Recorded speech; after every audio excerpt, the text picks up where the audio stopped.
just at the jump, tell me about the desire to publish this piece. I mean, I saw your tweet that basically says we need to reevaluate how we're doing things in the COVID world right now.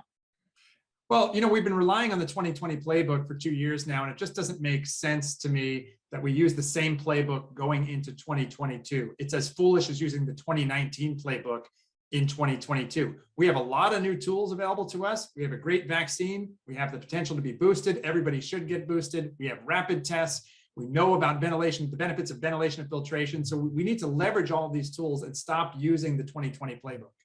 And my understanding is that the 2020 playbook in your eyes is just kind of throw everything at the wall and see what sticks.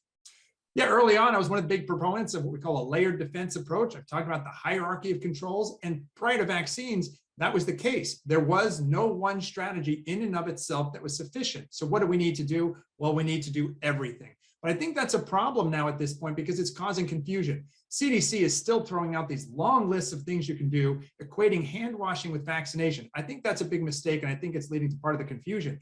We need to stop, order these control strategies. Most important, get vaccinated, get boosted, then get your ventilation and filtration strategy all set, leverage these new low-cost rapid tests, and then we're in a much better place than we were. Right. So maybe the messaging is off right now. We see those signs that are like, remember to hand wash, social distance, wear a mask, get vaccinated, because they're not all the same thing. Yeah, let's be clear. All of that's important, but we're equating them. We put a long list out there, the usual suspects. Everybody knows what to do. Wash your hands, clean, ventilation, mask, get vaccinated. But really, most importantly, is get vaccinated. And at this point, as I wrote in my op-ed today in the Washington Post, being fully vaccinated means getting your booster shot as well. It is very clear that the booster provides an important benefit and re-ups your protection against any infection. So I wanted to ask you about that. Do you think we should start to stray away from the use of the term booster because it implies that it's an add-on to the vaccine? Yeah, I'm not so sure if the nomenclature, I'm not so sure the use of the word booster is the problem. I think what's important for people to know is that your body needs to see this virus again, and you don't want to see the virus through community spread.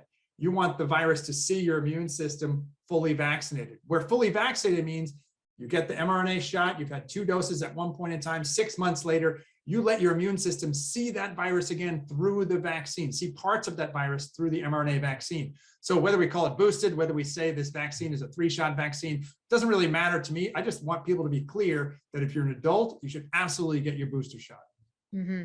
I want to ask you about another one of your points, which is where all people are vaccinated, we should do away with mask mandates and distancing requirements. Can you talk about that? Yeah, I've been saying this all through the fall. I think it's important that when we have places that are 100% vaccinated or people are test negative and are vaccinated, then we don't need to have the masking control in place. Imagine an office setting where there's 8 people sitting around, everyone's vaccinated. That's a safe environment, right?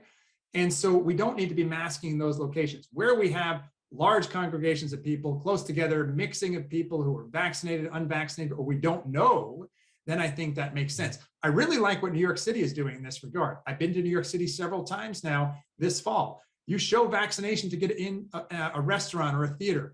Now you have to show proof of test if you're not vaccinated. If you don't do that, and everyone in there is not vaccinated, then New York City is requiring that everyone mask. So one of the potential glitches in a strategy like that, obviously, is that vaccinated people can still get and transmit the virus. So if vaccinated people aren't required to show that they don't have COVID, would that be a concern for you? Well, I think we have to detach the absolutes versus likelihoods. And by that, I mean, yes, vaccinated people can transmit, but they're much less likely to. And when you have a group of people that are all vaccinated, the joint probabilities necessary for someone to be vaccinated and infectious and infect someone else who's also protected because they're vaccinated is much lower. So the risks are much lower. And importantly, in that scenario where everyone is vaccinated and hopefully boosted, if transmission doesn't occur, it's not going to be a super spreading event. And most people who are vaccinated and have a breakthrough have mild symptoms. So when we think about risk, we have to put this in context. And for vaccinated people, a case means a lot less than in someone who's unvaccinated in terms of severity of disease. Right. And I just want to make sure I understand the situations that you are talking about. Like, for example, my gym requires that everyone who walks through the doors is vaccinated. So would you propose that I shouldn't have to wear a mask in my gym? Yeah, I think it's really important that everybody be vaccinated, everyone be boosted, particularly as Omicron starts to come through our region very quickly. And most importantly, if you think of a place like a gym or a cafeteria or a restaurant, you must have good ventilation and filtration. Think of it this way: ventilation and filtration prevent you or someone who might be infectious in a breakthrough from infecting everyone else in the room. So whereas you might have an attack rate of 80% of people get infected, worst case, you'd have a one-off transmission. It's essentially preventing anyone who slips through from infecting everyone else in the room. That's what good ventilation filtration do. So I don't think it's as simple as just saying vaccinate and we're done. We have to think about all these other controls, and it's context dependent. So if you tell me in a gym, everyone's breathing heavy, everyone's vaccinated, I want everyone boosted, and definitely they have to have good ventilation. Got it. I want to ask you about two other of your points in this article. One being make rapid antigen tests the gold standard. Obviously, like you said in your article, they're less sensitive, but why do you feel that we should make them more universal? Rapid tests are one of the most important tools we have in our arsenal, and it's being totally underutilized. If you're not familiar with the rapid test, it gives you an answer within 15 minutes and answers the question, are you actively infectious? This is a great tool if you're getting together with friends over the holidays, or maybe someone who's older or immune compromised. Before you go, you can test and get that answer right away. You're vaccinated, you're boosted, and I'm actively not infectious. It's a great tool, and we've been underutilizing it. The current tool we've been using, PCR testing, is fine, but usually it takes 1, 2, 3, 4 days to get the results back. It's very expensive, and you can't do it at your house. So for all of those reasons, the rapid antigen test is a tool we have to use more effectively in 2022. So then it's a safe assumption that you feel they should be more accessible as is. Like we did a story the other day where we went to CVS and Walgreens all across the city and we couldn't find one on the shelves.